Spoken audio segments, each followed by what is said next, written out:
Welcome to Meet the Press Now. I'm Kristen Welker in Washington, where President Trump is once again ramping up his effort to exert influence over elections in America ahead of the midterms, taking the extraordinary step of gutting the leadership at the Election Assistance Commission. Now, that's the bipartisan federal organization that serves as a guardrail for free and fair elections in America. And today, the president announcing he is refusing to sign bipartisan legislation to address housing costs because Congress will not pass his bill to overhaul voting laws. It's a bill the White House had previously called one of the most significant pieces of housing affordability legislation in American history. The housing bill will become law at midnight, though, without the president's signature. And the White House says the president will not veto it. But the president is denying his own party a victory lap on this bill and stepping on their midterm messaging on affordability, all while continuing to focus on an election overhaul bill that has no chance of passing.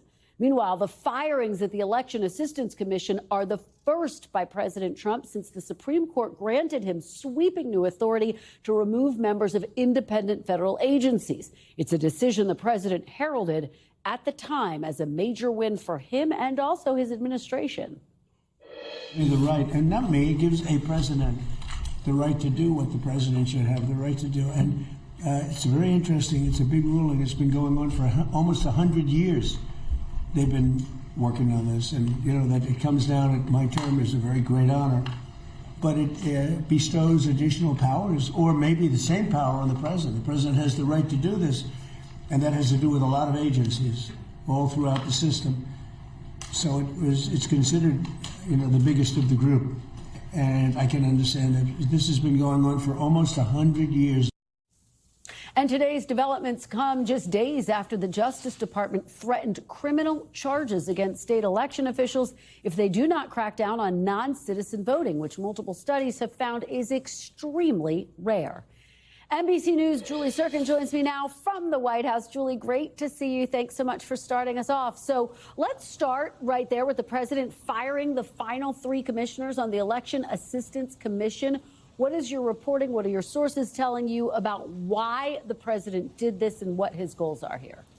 Well, Kristen, he feels emboldened, plain and simple. A White House official actually hung that Supreme Court decision that you just talked about as a reason for why they feel like there's precedent to do this moving forward. The administration had also pushed back on Democratic concerns, prominent Democrats, including Leader Schumer, as you can imagine, Kristen, sounding the alarms about this move being done so close to the midterm elections. This is a commission that is really not too well known. It consists of 2 Democrats, 2 Republicans.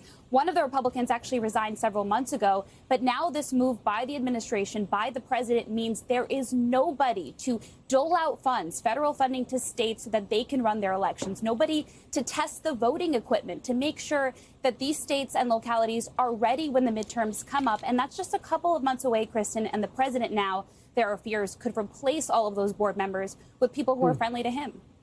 Well, let me ask you, Julie, about this housing bill, which the president already upset Republicans by canceling the signing ceremony at the Capitol. That happened a couple weeks ago. Everything was set up for it to go forward. What has the White House's message been to congressional Republicans who want to campaign on this bipartisan housing bill ahead of the midterms, particularly those, Julie, in swing districts? Yeah, well, it's such an important question. This really is the biggest thing that Republicans, Kristen, have to campaign on into the midterms. The issue of affordability has proven to be one that has been so potent, not only in Republican circles, also in Democratic circles. Of course, we saw Mayor Mamdani's victory, and that's something the president paid attention to. And that is why that after calling, especially for that institutional investor piece, Kristen, that's that part of the bill that essentially makes it much more difficult from Wall Street to come up in and buy all those single family homes that drive the prices for millions of Americans. That's what the president asked for back at the State of the Union. A number of White House officials over the last couple of weeks and months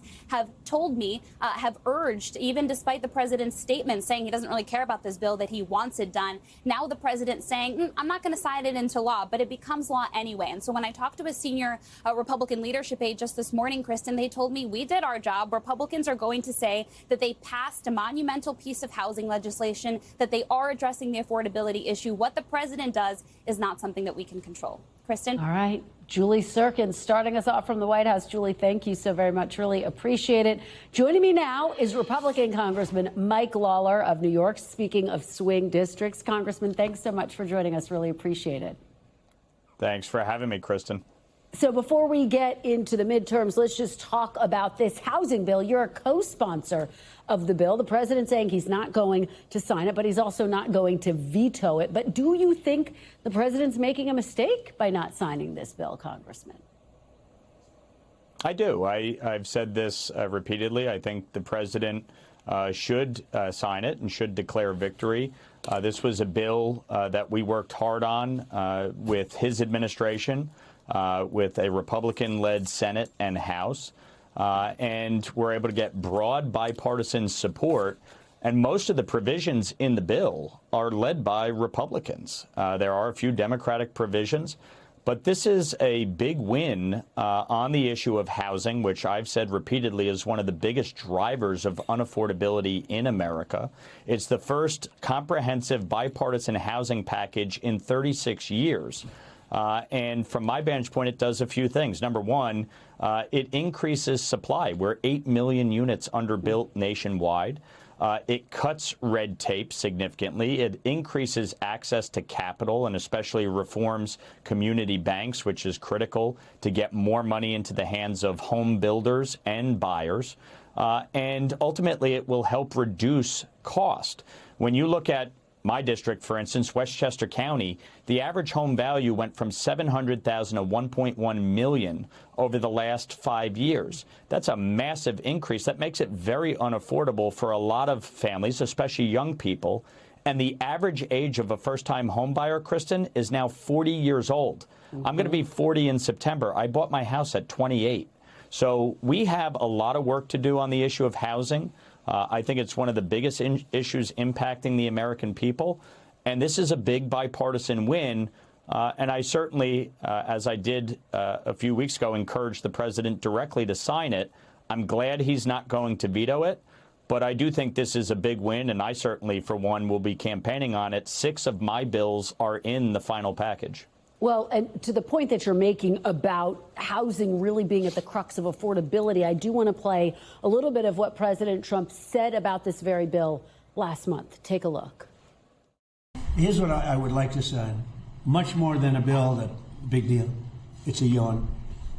Some people say it's wonderful.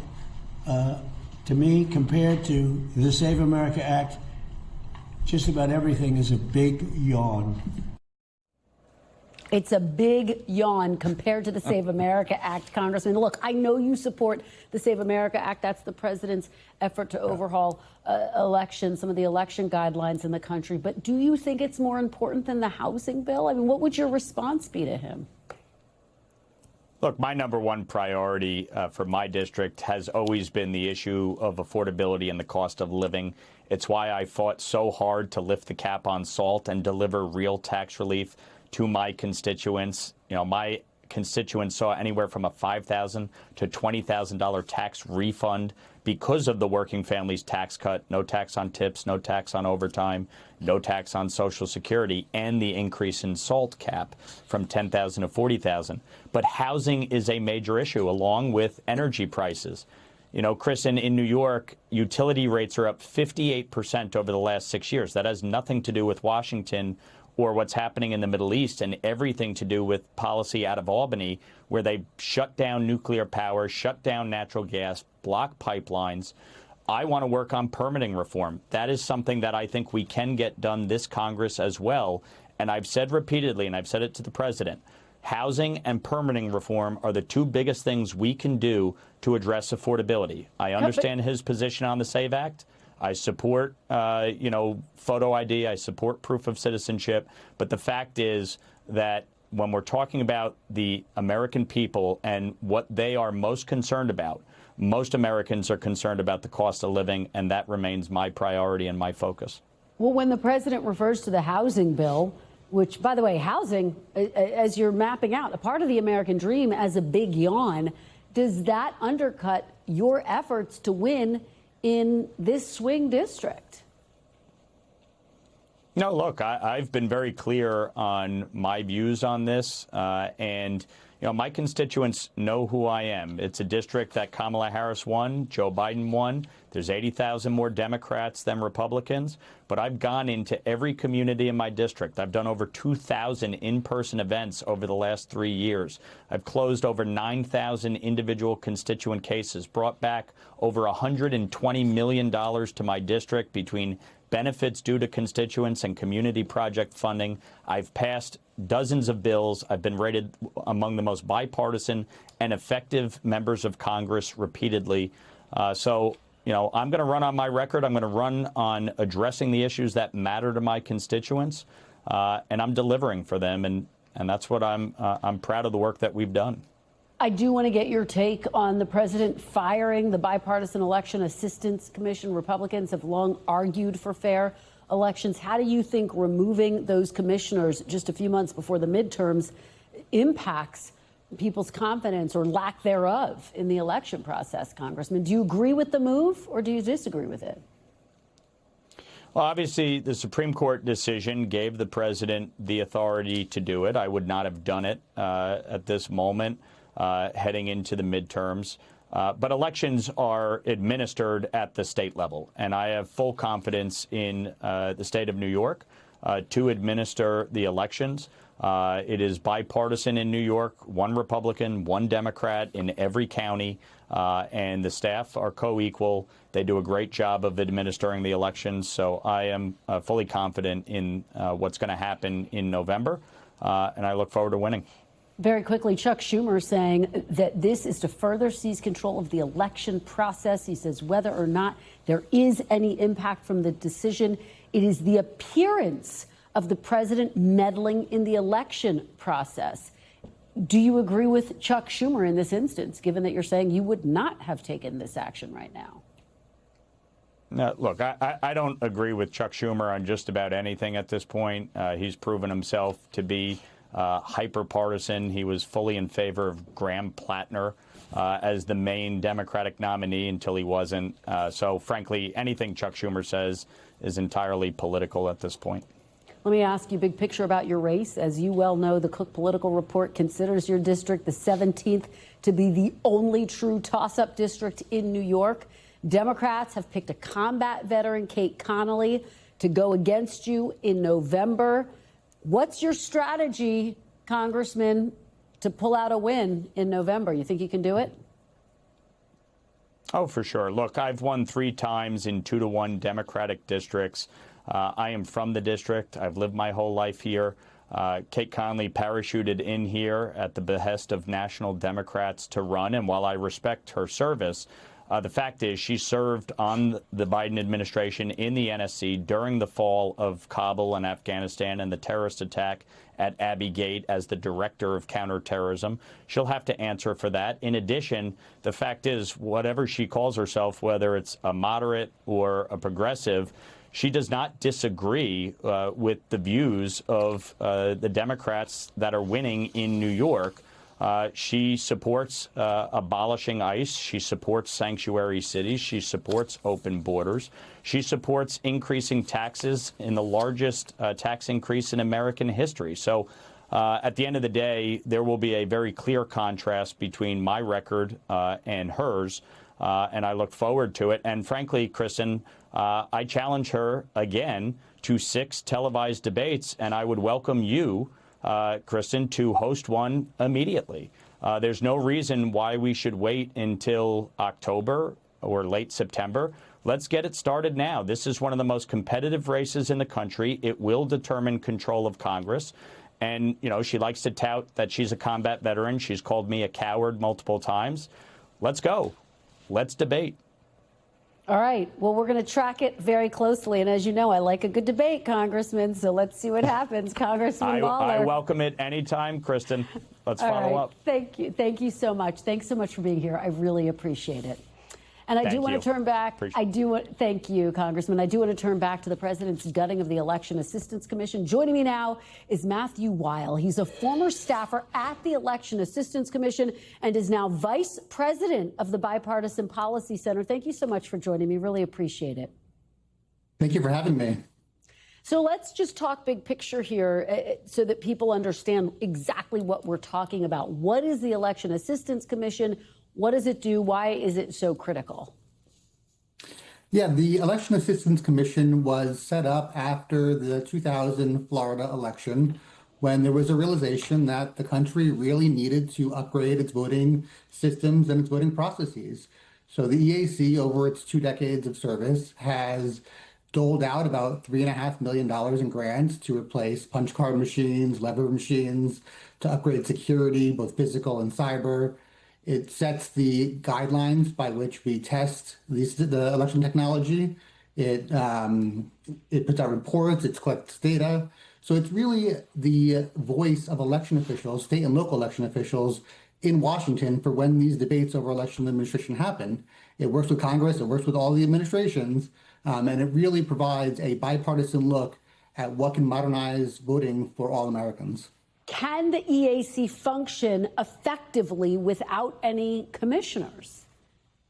So there has been a point in the EAC's history where they did not have any commissioners. So from 2011 to 2014, we also had no commissioners. They had all resigned or they had all taken other jobs at the same time. And so at that time, the EAC was really hamstrung. They couldn't do much, but they've changed a lot of the processes. So at this point, most things that aren't policy related, so not the changing of the guidelines for election system testing, but the testing itself can still happen. So things like that can happen if the Congress appropriates election security grants. Those can be doled out to the states. So the EAC can still function, but what it's lost is its best emissaries to go out into the country, learn what's happening in all of the counties, taking that knowledge to other counties so that we can improve voting all over the country. Now, you have said that firing the commissioners won't have necessarily a large impact immediately. At what point do you think it could start to matter? What's the timeline look like here? Yeah, the EAC at this point, whether it had commissioners or now that it does not, was unlikely to make an impact on any voter's experience this November. The timelines for a lot of these changes are quite long. So I know the president has shown a willingness or an interest in updating the certification requirements for voting systems. That process is laid out in statute, it's laid out in regulation. It includes numerous statutory boards that are represented by all the states in the country. It's represented by the disabilities community, the military community. All these people have input into changing things like that. And then there's a public comment period that takes about half a year. So again, at this point in the election calendar, the EAC was not going to have much of an impact on any individual's vote. Where it starts having an impact is if we do want to upgrade those systems, that process has to start now because it takes a long time. We're even late in the process if we want to update something for 2028. So really at this point, with no commissioners that are confirmed, you're looking at a long timeline to any kind of updates to the voting system guidelines, if that's the interest of this administration. All right, Matthew Weil, thank you so much for joining us and for your insights. We really appreciate it.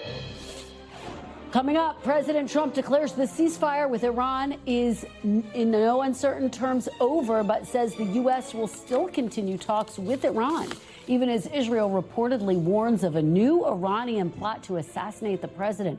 Plus, the very latest in a scramble to replace Democratic Senate nominee Graham Platner, who's delaying his exit from the race. As a new contingent of contenders steps forward, we'll speak with one of them. That's straight ahead. You're watching Meet the Press now.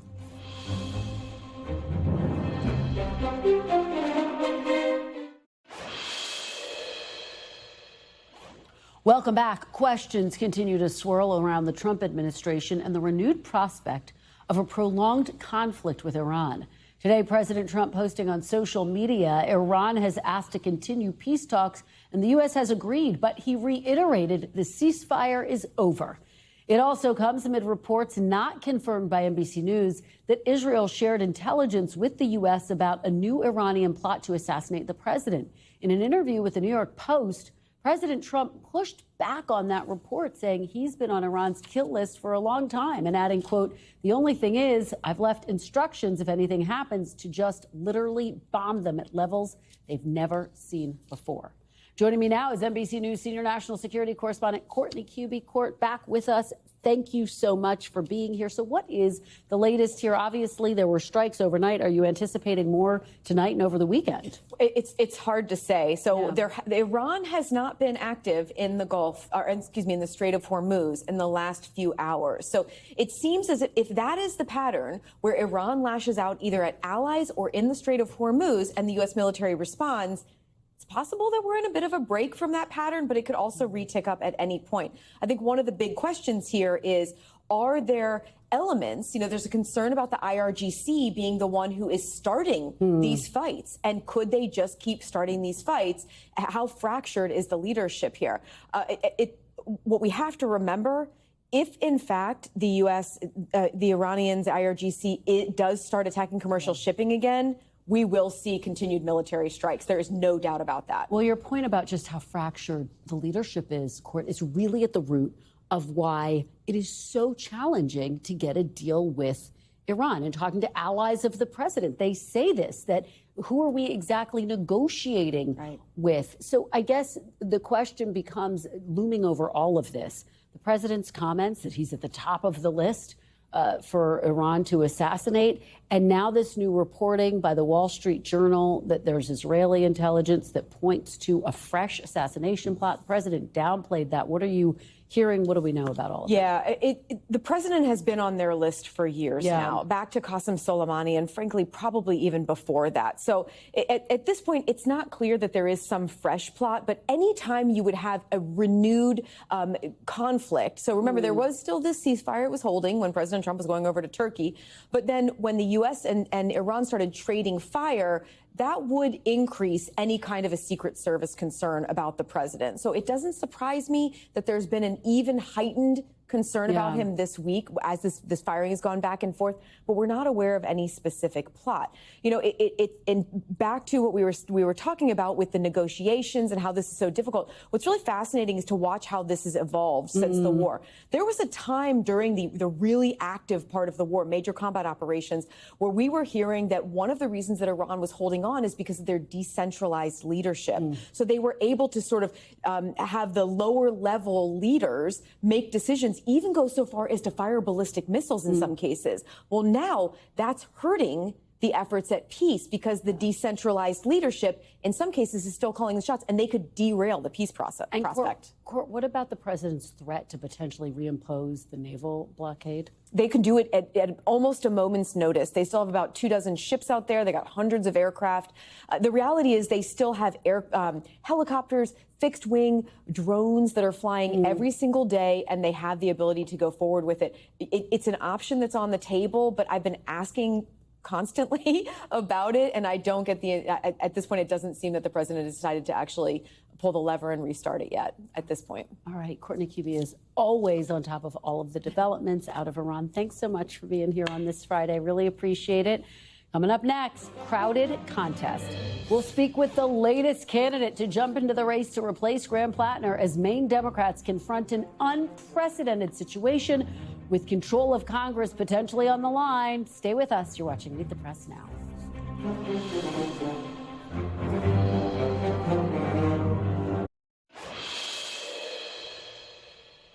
Welcome back. Maine Democrats have less than 3 weeks to pick a candidate to replace embattled Maine Democratic Senate candidate Graham Platner. And the race is on. Even as sources tell NBC News, Platner may not officially file his paperwork to withdraw until the Monday deadline. So far, 6 candidates have tossed their names in the ring. Maine Democratic leaders have suggested they'll hold a delegate convention before the July 27th deadline to certify a replacement nominee. But details of how that would work remain unclear. Joining me now is one of those candidates, Jordan Wood, a former congressional staffer who ran for the seat of retiring Congressman Jared Golden in last month's primary. Thank you so much for joining me. Really appreciate it. Thanks for having me. So let's start with your decision to get into this race. You briefly ran for the seat before switching and making an unsuccessful bid to be the Democratic candidate to replace retiring Congressman Jared Golden. What is your strategy to win a Senate race when you were not successful in that House primary? Yeah, so this emergency, it's unprecedented for our state. I think any state to be dealing with.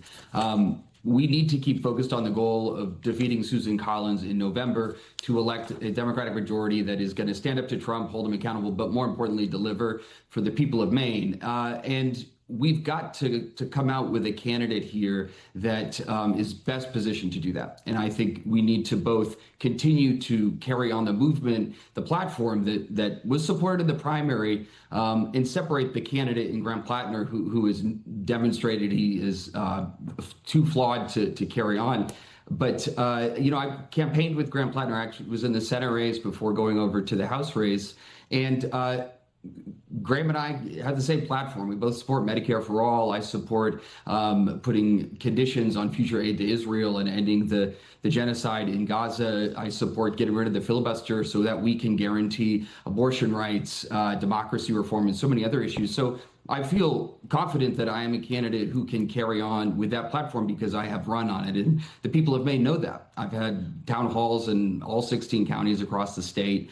And so I feel like we owe it to voters to have a process where there is a pool of candidates considered. As a candidate who just got 20,000 votes in the last election, I owe it to the people of Maine to let them make another decision.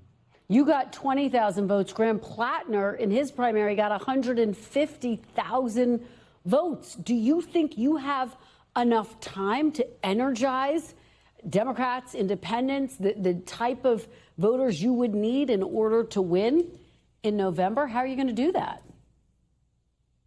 Yeah, absolutely. I mean, I mentioned we've had town halls in all 16 counties, over 40 so far. We're starting them again on Monday. People here, independents, but particularly people that voted in this primary, are very committed to defeating Susan Collins. We do not want to go through 6 more years of her as a senator, and that will rally people together. There is too much at stake for the future of our country, for our democracy, to not put everything into this challenge. And I know that Susan Collins was elected when I was in 2nd grade. She was my senator for much of my life. And I know why people need change, because she is no longer delivering for us the way that we need to. Well, you are talking about the policies in which you agree with Graham Platner. Would you accept his endorsement if he offered it to you?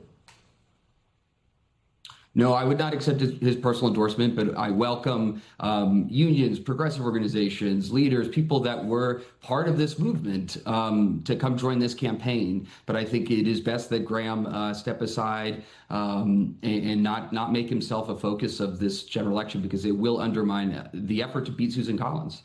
You know, it's interesting because you called on Platner to drop out of the Senate race back in October after those Reddit posts came to light, as well as that Nazi tattoo, which he says he doesn't know what the meaning of that was initially. But do you think it was a mistake by others in your party to hang on so long? Should others have come to the same revelation sooner?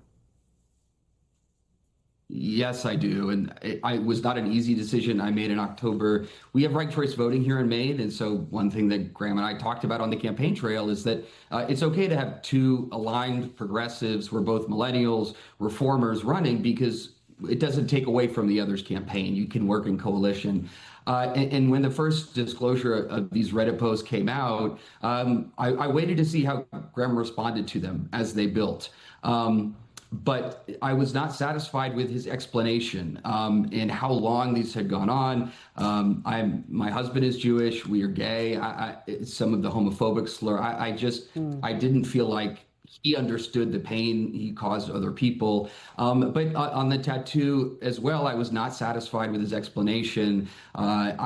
As I said at the time, I've heard rumors since early September that this tattoo existed. I did not believe it. It was shocking that was true, but I do not believe in so many people I talked to and supporters that it does not make sense that, Jordan, you would have heard this rumor before Graham knew it had been on his chest for 18 years. But to me, Graham was lying about that.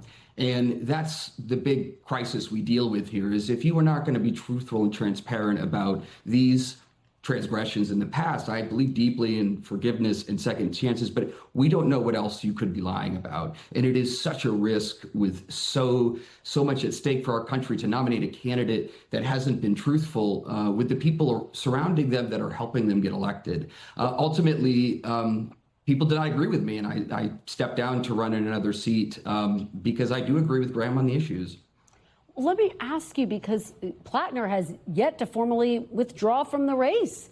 Now, sources are telling us that he's planning to do so on Monday. That's when the deadline is. What's your reaction to him pushing it all the way to the deadline? And are you concerned that whoever his replacement is will be challenged to unify the party, given the fact that he's really criticized the establishment of the party on his way out? Yeah, we take a different approach to this. I do think, I'm not sure why he's waiting till Monday, maybe till the process is finalized, but it's pretty well known now. But he is stepping aside, and I think there is a lot of work to do in a short amount of time to bring this party together. But I believe that voters in Maine, they know me. I have campaigned across the state for a year. They know that my agenda, the platform I'm running on, has been consistent since before Graham even got in this race. People are craving a new generation of leaders, young people to run. Graham is a few years older than I am, and I all of this allows me to. I do not hold resentment or any grudges that over time I was correct. I want to bring people together, move on, so that we can defeat Susan Collins. And that is what I hear from voters, supporters who ask me to stay in the race, who ask me to do this and put my name forward. And I believe just uniquely positioned to do this. Jordan, you call yourself a progressive reformer. Do you think this crisis with Graham Platner has set back the progressive movement? No, the movement is so much bigger than one person, and I believe that. When I decided to get in this race, I was told by an establishment that I was too progressive, that I was too young, and also that Maine was not a place that was going to elect the first gay man to the U.S. Senate. The last one really bothered me a lot because that's not who we are as Mainers. We're a very independent and welcoming place. We're the first state that passed gay marriage over ballot initiative. And we will prove the skeptics wrong. There are a lot of people that are saying this Senate race is lost. The people of Maine do not believe that. We will come together. We will deliver change. And Susan Collins is running for her 6th term, and she was supposed to run for 2. People want new leadership that is going to deliver for us and stand up to Trump and his lawlessness. All right, Jordan Wood, thank you so much for joining us. We're going to track every single twist and turn. We appreciate your perspective today. Thanks for having me. Thank you so much. Coming up after the break, midterm missteps. Democrats navigate their mess in Maine as Republicans struggle to keep President Trump focused on affordability issues. The panel's next. You're watching Meet the Press now.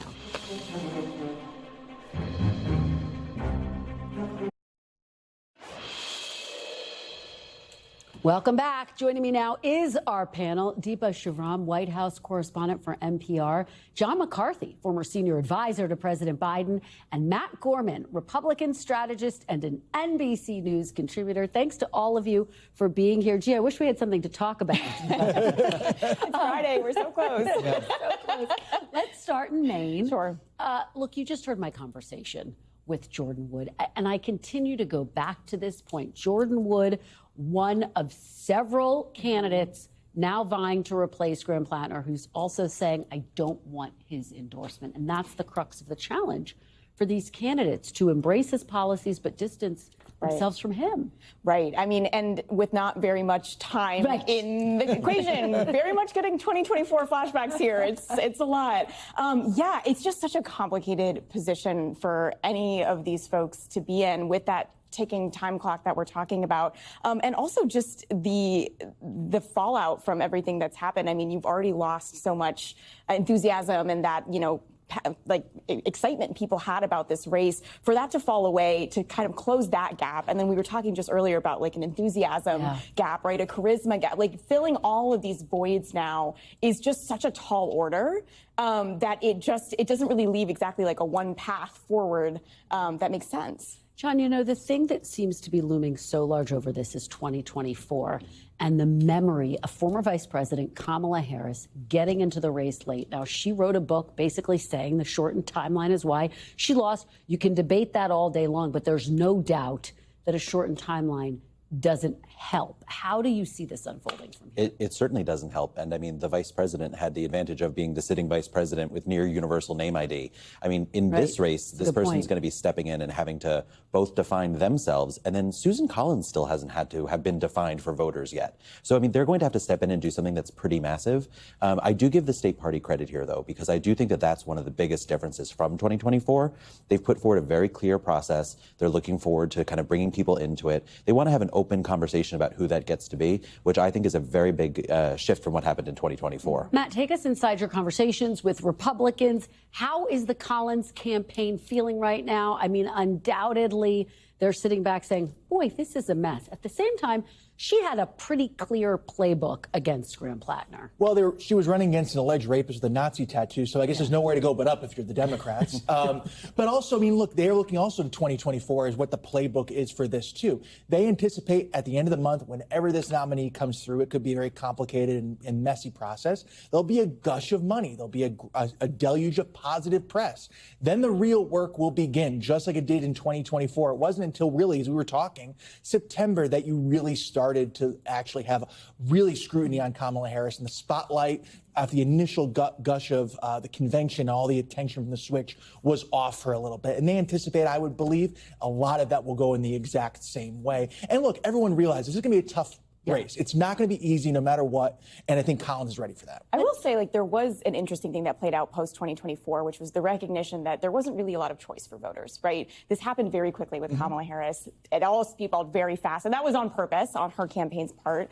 But in this situation, I'm really curious and really watching to see if the abundance of choice, or at least having more choice, works in favor for Democratic voters, and if they come away feeling like that maybe was a positive compared to 2024. Tom, what do you make of that point and this divide that we're really seeing being tested right now, I think, within the Democratic Party? There's always been a sharp divide, but boy, this is a moment where the divide between the moderates and the progressives is quite stark. Yeah, certainly. I mean, that's playing out for the party kind of across the board. And I think that, you know, we have a generational shift that is happening in the party. You're not just running to be the party's nominee for president or governor. You're also looking to be one of the new stars that people think and talk about, the top 10 names you think of when you think for the party. So I do think that Democrats are generally quite excited about the amount of options we have for almost every race in the country. It's a great bench. And I think that's exciting Democrats. It's a good, exciting time to be in the party. Let's talk, Matt, about what President Trump announced today, which is that he's not going to sign the bipartisan housing bill.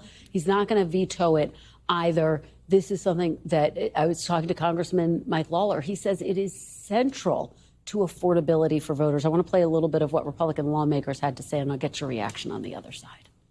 I suspect that the housing bill is going to become law, and he'll be able to take a victory lap for it. I did my job, and I got this housing bill passed, and I'm confident that the president will sign the bill eventually. The housing bills reflects months of work that contain a number of policy provisions that are in line with the Trump economic policy and have been worked on by Trump officials, both at the Treasury Department and the Department of Housing and Urban Development. I believe the bill will be signed into law. But he hasn't said that. Well, keep asking. Matt, could the president not signing the law, it's going to go through, but could that be a political liability for Republicans? No, I don't. I mean, look, I'm talking to folks close to the White House. They anticipate somewhat more of this sort of thing in the next couple of years. I was talking to folks on the Hill. I think, again, they're relieved that he's not vetoing this. As I understand, they went to him and said, look, we can overturn this. It wouldn't be good for anybody, too. But also for a guy like Mike Lawler, it gives him a little bit of separation from the president in a swing seat. So I don't think it's going to preclude somebody like a Mike Lawler. You saw John Husted there to say, look, I did this. I was a little bit independent against the president as well. John, do you think that Democrats are going to make hay of this? Yeah, certainly. I mean, Democratic strategy at this point is kind of let the president be the president. This is just another self-inflicted wound from him. He has the opportunity to go out there and talk about something that is on everyone's mind, affordability. It's like in the name of the bill, and he won't be able to do that now. And instead, he's going to be kind of tied up in this war of choice that he's started and, you know, talking about ballrooms and arches, and that everything he does in that vein says that I'm concerned about myself, not concerned about you. This is a huge miss for the president. Deepa, what are lawmakers saying to you that you've been talking to about this? I mean, I just think if you put it in perspective of a number of things that the president has said that he wants to work on, there are multiple examples where, he has this agenda and then he speaks in a way or takes actions in a way that sort of steps on the toes of that agenda or steps on the toes of, previous remarks he had made. I think it's going to be interesting just how voters take this, especially because, as we know, affordability is the top concern. High costs are a top concern. And housing is just, you go to places like Nevada, you go to places where, voters are really, really pinched, and they talk about housing more than anything else. So for lawmakers, I mean, that's the message they're going to be hearing. It is, Matt, the top issue, affordability, the top issue. How does President Trump pivot from Iran, trying to find an off-ramp there, not signing the housing bill, to really making the case with less than 4 months that affordability is top of mind? Look, at the end of the day, though, I mean, like guys like Lawler and guys like Houston are going to be on the ballot. So they need to be actually the tip of the spear making that case. Certainly needs Trump to help.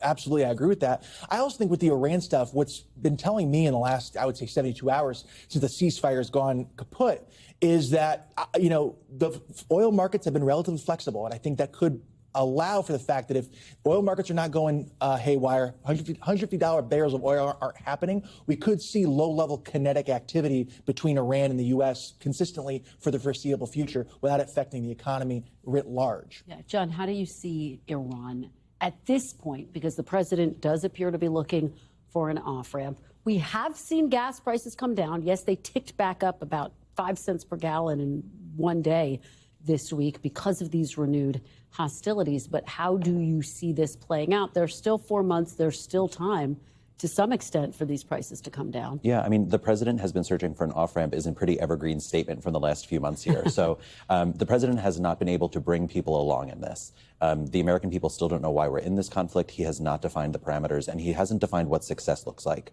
So I think that as long as he's talking about this conflict, he's not talking about costs. That's going to be a huge problem for him. Yes, it's 4 months away, but that's not that much time.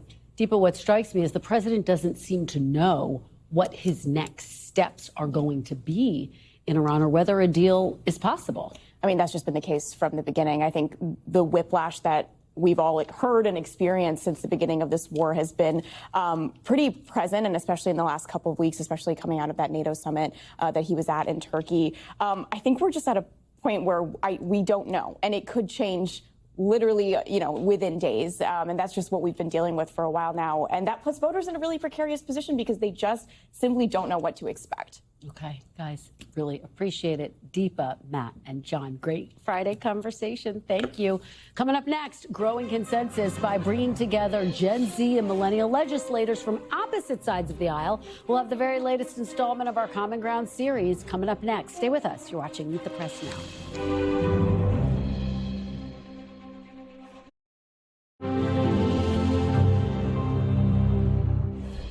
Welcome back. As we mentioned, the White House and Congress remain at a standstill, with the president refusing to sign a housing bill that passed with overwhelming bipartisan support as he continues to push lawmakers to pass a voter ID bill. But amid that gridlock, a group of young state legislators, part of the Future Caucus, are gathering to discuss bipartisan strategies to address challenges in their communities and how to deliver results for the American people. Joining me now on set for our latest installment of our Common Ground series, two of those state legislators, Democrat State Delegate Kayla Young of West Virginia and Republican State Representative Stephen Sainz of Georgia. Thanks to both of you for being here. We really appreciate it. Let me start with you, Representative Sainz. Talk about what the Future Caucus is. What do you hope to accomplish? Absolutely. I don't think Spain was the only one making scores today.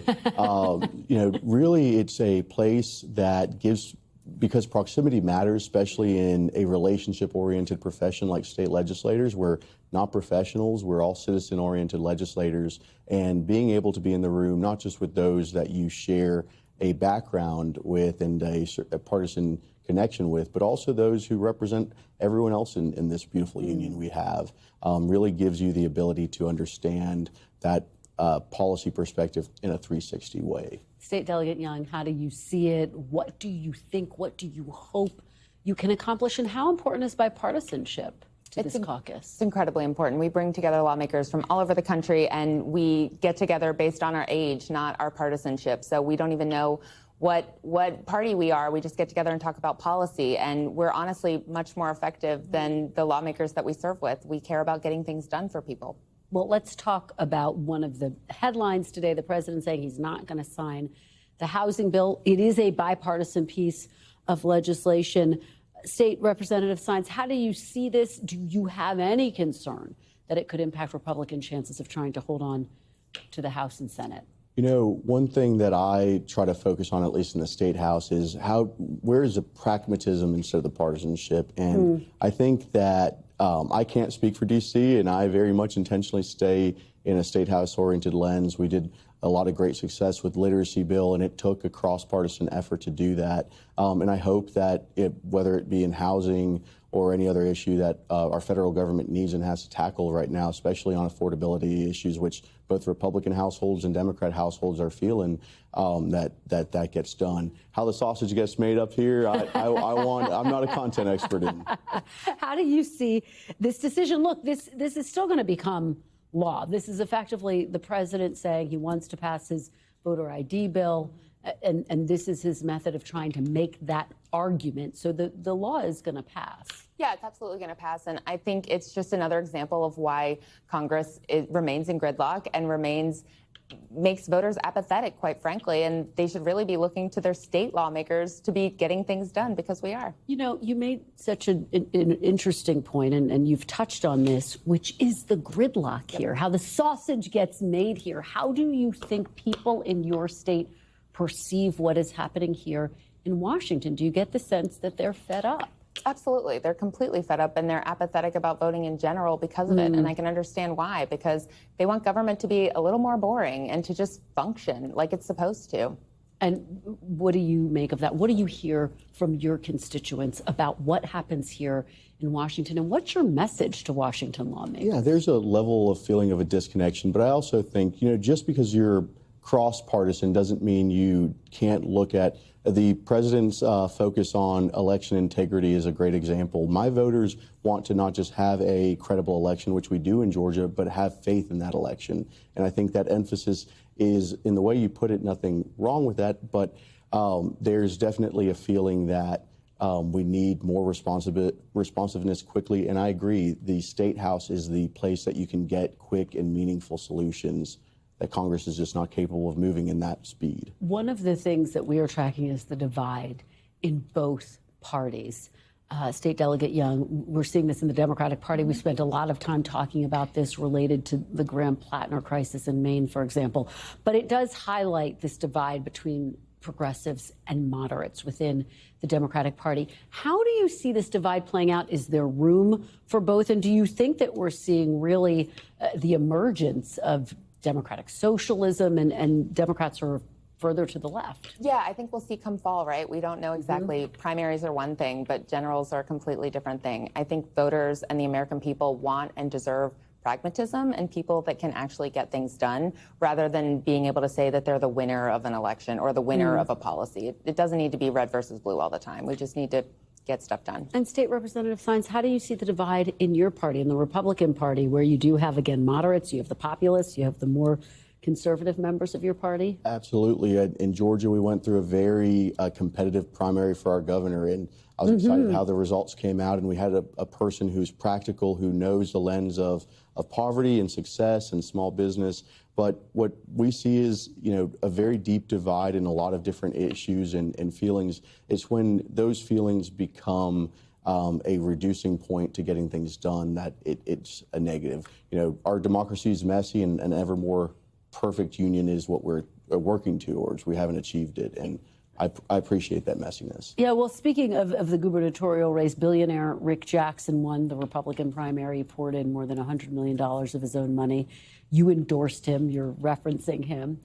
How do you see that playing out? And do you think that the fact that he's a billionaire, his billionaire status helps, hurts? How do voters see that in Georgia? I think going from a foster child to a billionaire in Georgia shows an American dream, a completely self-made man who knows both levels of poverty. I was excited to be the first member, a committee chairman, to endorse him in the State House. And it was because I saw him as a future of our conservative platform that is pro-family, pro-compassion, but also pro-free market small business.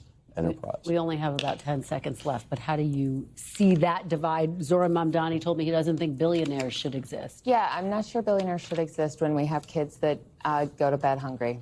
All right.